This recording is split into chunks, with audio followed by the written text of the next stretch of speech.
Yeah, so we're on now, and thank you. I'm happy to have the opportunity to speak to this group.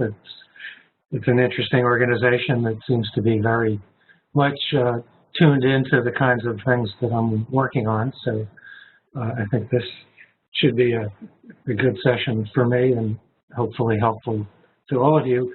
The theme is adaptively seeking win-win customer relationships for the digital era.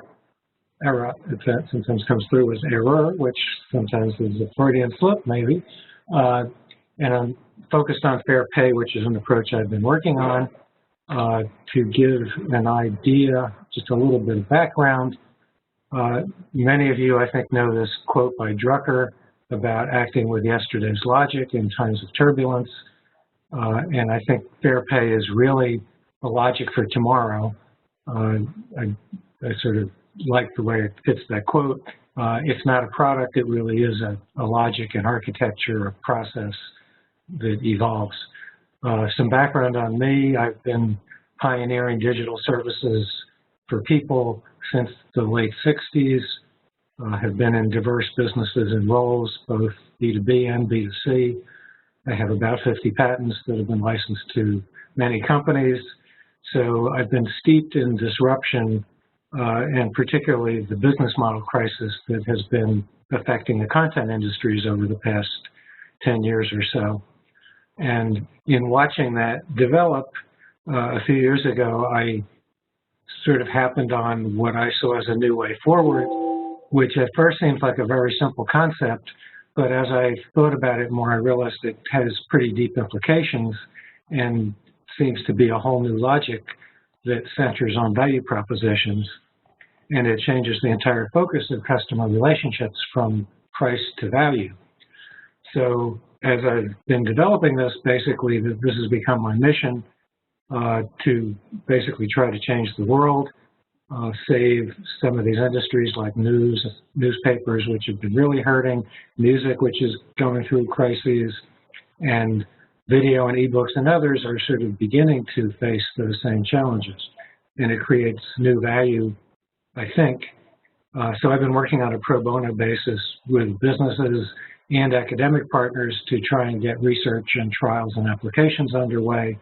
And I'm still looking for collaborators and evangelists to help get these ideas out there and tested. And I'm offering to do free consultations with companies who might try it or people who can help get this idea proposed. There's a lot of background on this on the website that's listed there, fairpayzone.com. So to start, let me sort of set the stage with a thought experiment where you imagine an all-knowing economic demon. Some of you may be familiar with thought experiments from physics. Einstein did a lot of them. Some of the most famous are Maxwell's demon and Laplace's demon, which were demons that had these sort of magical powers of insight. So my economic demon is able to read the buyers and sellers' minds to learn what they think of the value in use and in context, how something is used, how you like it, the value you get, willingness to pay, ability to pay, and also to determine the economic value surplus of the value over the cost, and then to arbitrate a fair sharing of the surplus between the producer and the consumer. So basically the idea is this demon can set personalized and fair prices. So in practice, this can lead to better strategies. And actually, we were just talking before the call, the B2B value pricing or performance or outcomes-based pricing models, really, you can view it as an attempt to approximate this demon. Those are sort of heavyweight, complex things where you analyze the value and come up with a price through a complex process. What I'm going to be suggesting is a lightweight analog that's applicable to the B2C world. And so part of the question is, how well will that work? But I think the thought experiment is valuable in theory anyway, just to get better insights into our theories. So to start out, let's sort of review some basic principles. One is Adam Smith, and everybody knows his fundamental ideas about the relationship between supply and demand and the invisible hand, and how that's really been the basis for our economics. The problem with that is, in the digital world, it basically doesn't apply anymore because there's no scarcity of supply. So the invisible hand sort of flails around, and that's sort of the heart of the problem. So there's been this dilemma, and I'm focusing here primarily on digital offerings, content, services, software in network markets where you're dealing with people through the internet, through their phones, whatever. So I think it was 20 years ago, Stuart Brand talked about this dilemma. Information wants to be free because of infinite replication, but it also wants to be expensive because of the cost of creating it. And this is really sort of an unsolved problem. And I think we really have to think more deeply about our value exchange process, that we can't use the old logic, but we still need to sustain the producers. So we need to find a new way to balance the value, ability to pay, and cost, and all these things. And the question is how. So, I mean, the brief summary is adaptive win-win value propositions. And I'm using that little diagram of my daemon to sort of highlight areas where it runs through the thread here.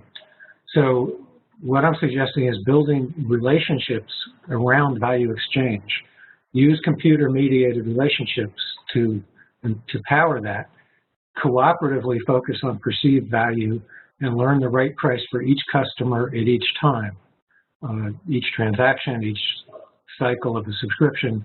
And you can think of this as an invisible handshake with each consumer, where you're agreeing to try and come up with this approximation of economically ideal pricing. And I'm going to talk about a process. And with this, I think we can share more value with more customers and do it more sustainably, which is obviously better for the business. And will also produce more value to society by bringing this value to more people. So let's look at prices. You know, we take for granted that the seller sets the price, but that's really so last century, because historically prices were personalized through personal negotiations with personal context, bargaining powers, relationships, communal norms applied where there was some caring, some even generosity.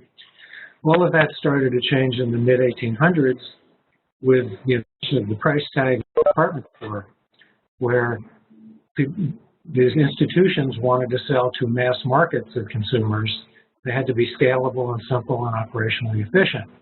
So these price tags made it sort of a take it or leave it proposition, which moved people toward exchange norms and bargain hunting.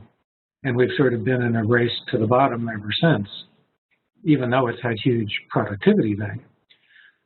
With e-commerce, that's changed to where, you know, we know that mass personalization is now feasible, one-to-one marketing, but it's still not being done very close to price, and people have been very scared of dynamic pricing because it hasn't been clear how to do it well.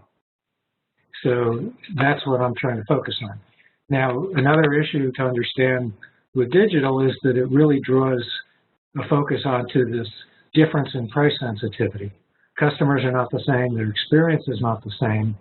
So if you build a long tail model of price sensitivity, which is different from the long tail of products that Anderson talked about, your set prices gives you the revenue in that green box, that the people to the left are people who are willing to pay your price.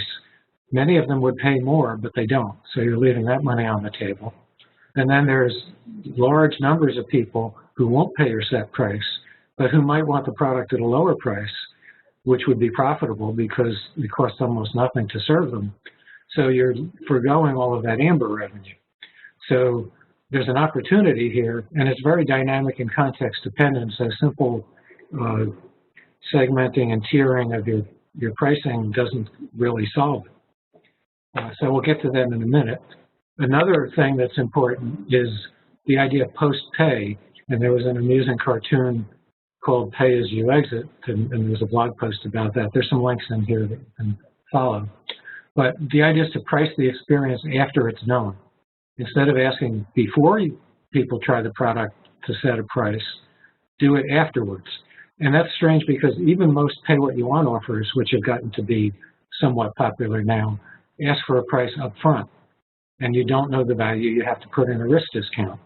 Whereas if you ask for it afterwards, then people know the value and you're signaling trust and value, so it should be much more productive that way.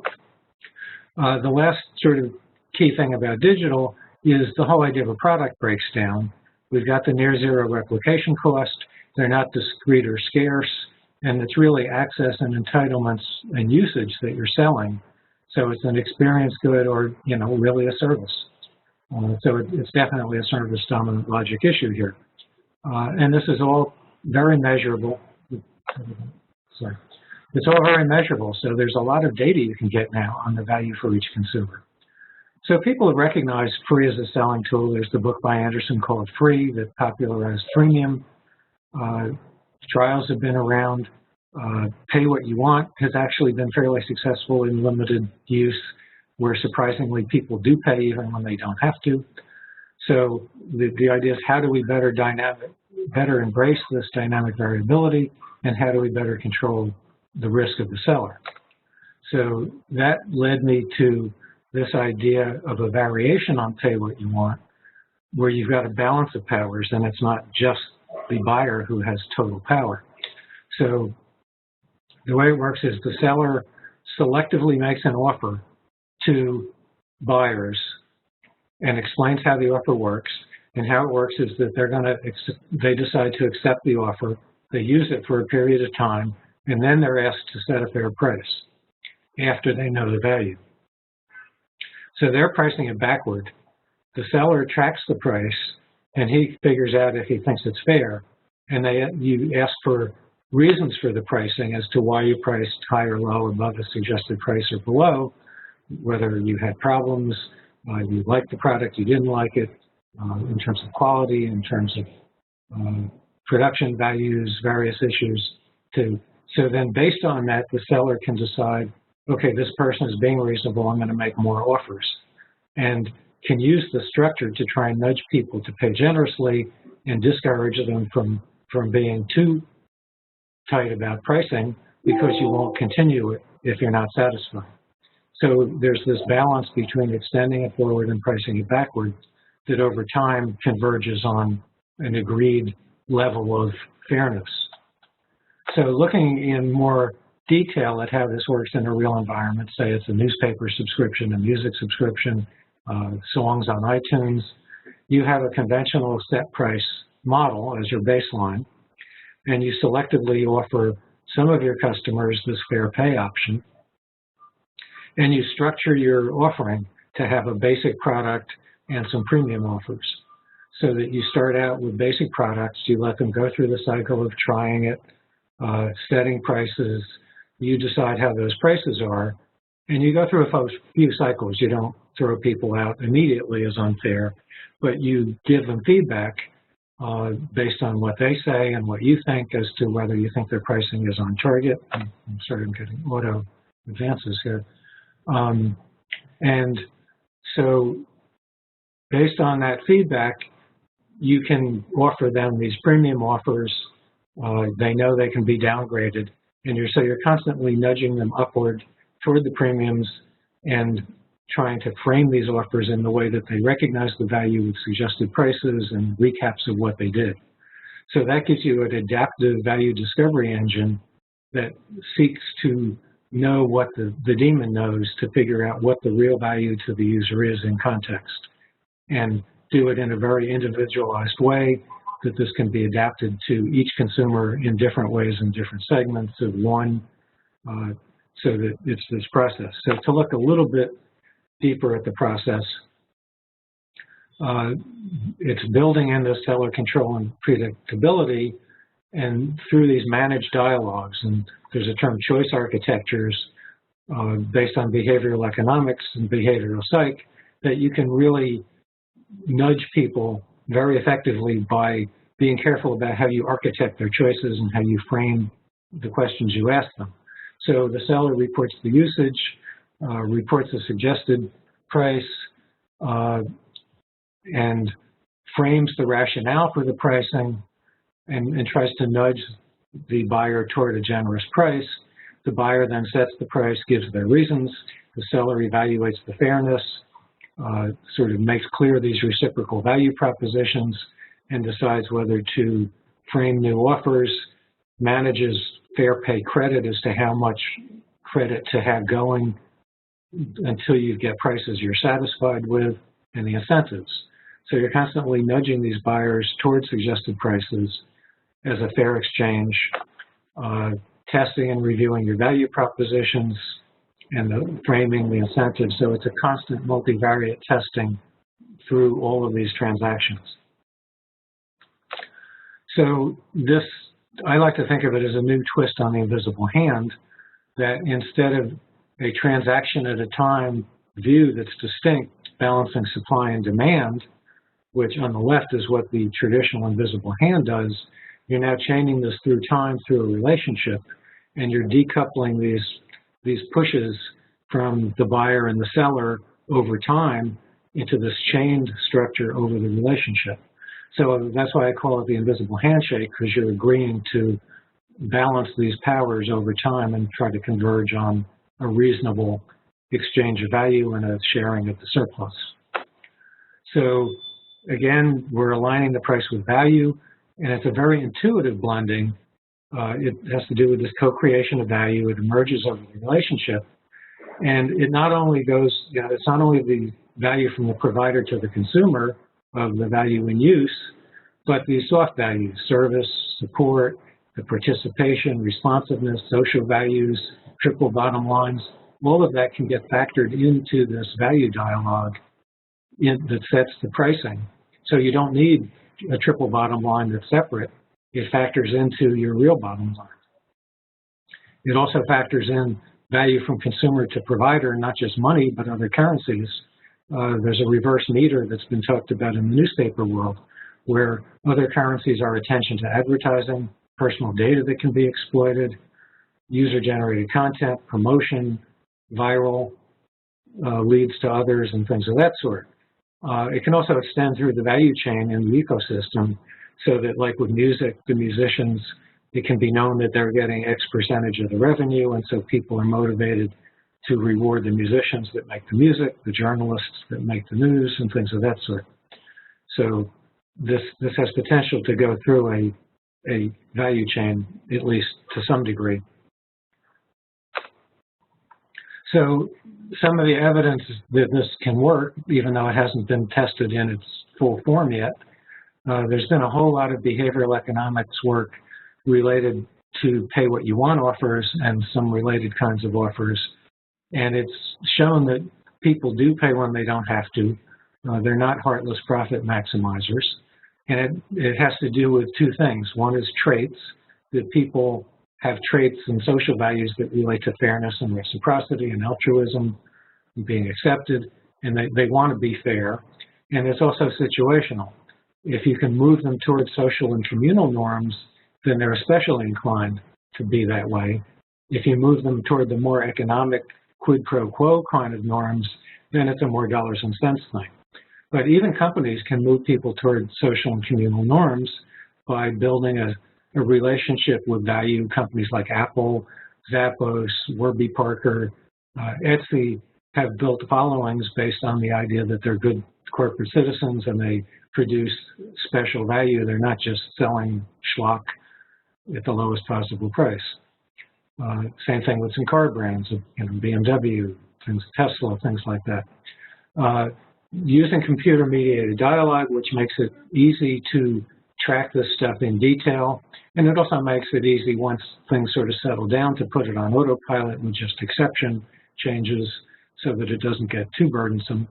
There's a huge amount of big data and predictive analytics that can be applied to this to validate the dialogues, to confirm that the customers are being honest based on, if they said they hated the articles but they spent hours reading them, there's something wrong there. And there's this huge amount of data you can use to see how people are actually using the product. and you can then customize your offerings and how they're framed based on this data. So all of this lets you make these relationships much more adaptive and cooperative, nudging the buyers toward fairness to share the value surplus, fostering these communal norms, and segmenting the customers based on their fairness traits and the kind of value propositions that they respond to. Just to suggest this, I'm not going to go into detail now, but talk to people in the news business, the music business, and obviously if you have an established business, you're not going to want to suddenly change to FairPay and see how it works. You want to do it in a marginal controlled test that doesn't put things at risk. So some of the places that are especially interesting to try this are acquisition, where it becomes like a fuzzy freemium. Instead of 10 articles free and then you pay the full subscription, this is something that sort of scales up with a soft barrier as to where you start paying and how much. For retention, it's especially interesting if a customer wants to cancel their subscription. You might say, well, try this special FairPay offer and see how that works, especially people who have low usage, where the standard subscription price might not be fair at all. And you can justify, if they get a lower price, you can justify it because they're low usage. And that's an important factor, that where there's variation, you have reasons for justifying it based on how it's used. Premium is an important opportunity. Some newspapers like the New York Times have a premium service. They're now calling it Insider. And I think FairPay would be very nicely applicable there and easy to test. And then there's a bunch of other aspects here. So basically, I think you can change the game with FairPay to this invisible handshake and move things from commoditization toward engagement and loyalty over value propositions and long-term relationships. And it may seem complicated, and the programming is not trivial on the seller side to do this, but on the consumer side, I think it's really not as bad as it might first seem. If you think about tipping in a restaurant, it's easy and intuitive. You do a very multi-dimensional analysis in your head, and it's just, you know, was the service better or worse than average? Am I a regular here? Do I care about, you know, those kinds of soft factors? You don't have to leave anything, but almost everyone does, and most people leave a fairly typical tip, sometimes a very generous tip. So the idea is to delight your customers and give them pricing freedom to focus on value and get their loyalty. And it all comes to this idea of patronship, which I think is sort of the central concept from a business. You want patrons, not customers, not subscribers. So this is an emergent strategy. It makes your pricing legitimate, and I think it'll lead to higher profits and deeper market penetration. I wanted to add, for companies that do use advertising models, then the deeper market penetration gives them more advertising revenue, so they don't need quite as much subscription revenue to balance that, even though ad revenue is no longer what it used to be. So that's pretty much what I thought I would cover for this session. I think we're roughly at the 20-minute mark. So I want to open it up for questions. There was some possibility of doing, you know, further talks with getting into some more detail, and obviously I hope that you will spread the word if you have ideas on how to test FairPay in use, whether it's a university laboratory project or real-world trials. I'm very happy to discuss that, and I'm open to talk to people at no charge on a consulting basis on this. So with that, I can open it up to questions and comments. This was great, Alex, and thank you so much. This was very great topic. Any questions, comments? This is Jeff Saperstein. I'd like to ask a question, Dick. Thank you so much. It's a great topic. What is your sense on the emergence of crowdsourcing and crowdfunding as the economic model that is non-transactional, something like TripAdvisor, for example, or recipe communities for the New York Times, where you're looking at the ideas that are generated and aggregative by the community as the value rather than the transaction for the content, and that these new models could fit very nicely into your proposition. But I'm wondering what you're thinking about in terms of the evolution of crowd sourcing, in particular, in terms of the importance not only of the data of what you get from the crowd, but the insight in terms of what's popular, what sticks, et cetera, and how that leverages the relationship. Thank you. Sure. Yeah, that's a good question. And I think, yeah, that there definitely is a lot of parallel in that they're both getting to value, they're both building the relationship around the value. There are some basic differences, and I haven't given a whole lot of thought to, I haven't seen obvious clear tie-ins, but I think, as you suggest, there are opportunities to do that. I think it makes sense to use both approaches in, certainly in different aspects of your offers and how you're doing things. The crowdsourcing, for the most part, is sort of at a transaction level right now. It's doing, a single product launch or it's an open innovation type crowdsourcing. But things like Kickstarter and those things are mostly one-time. I'm funding a record project, a movie project, funding a newspaper for a period of time. And it also ties in with their tip jar models, which are another, there's a lot of things sort of in this whole space of pay what you want. Tip jars like Kachingle and Flatter that are trying to do a pay what you want for blogs and other content services. So they're sort of complementary to the crowdsourcing. And yeah, it's not real clear how you integrate all of this into a cohesive structure. I view this as sort of FairPay as one direction, and I think it could subsume those things. Exactly how that will evolve is not real clear to me right now, but it's definitely something I think is worth thinking about. And if you're interested in talking about it, if that's something you're involved in, I'd be happy to talk about it more. Thank you. Any other questions, comments? Haluk, this is Ralph. I just actually wanted to comment that I think this talk was really stimulating and interesting, and I think you're right on track with where service science is going. It seems that this whole idea of fair pay dovetails beautifully with customer journey modeling and journey analytics, which is an emerging field. I like the idea also, something that I've been trying to promote is the idea that a value proposition that is crafted ahead of time and then the service delivered is actually a goods dominant approach to service. I think what you're suggesting is something that I've been trying to work on, that a value proposition emerges through the service itself, and it's not like a blueprint that you draw up ahead of time, which is the orientation that a lot of people still have. So I think you're way out in front here with all of this. And the non-monetary currencies being exchanged, I think you're making the invisible hand visible. Frankly, when we look at this dynamic, development of what's going to be exchanged, so I think this research is terrific, and it's spot on for where service science is today. Great. So I hope we get to hear from you in the future. Great. Well, I appreciate that. That's sort of what I was hoping, and I think I think I've heard of customer journey modeling and such, but your comments are very interesting. So I'd like to get, if you've got things written up on this, or I'll look into it. But if you want to send me an email with some specific links or items, that sounds very interesting.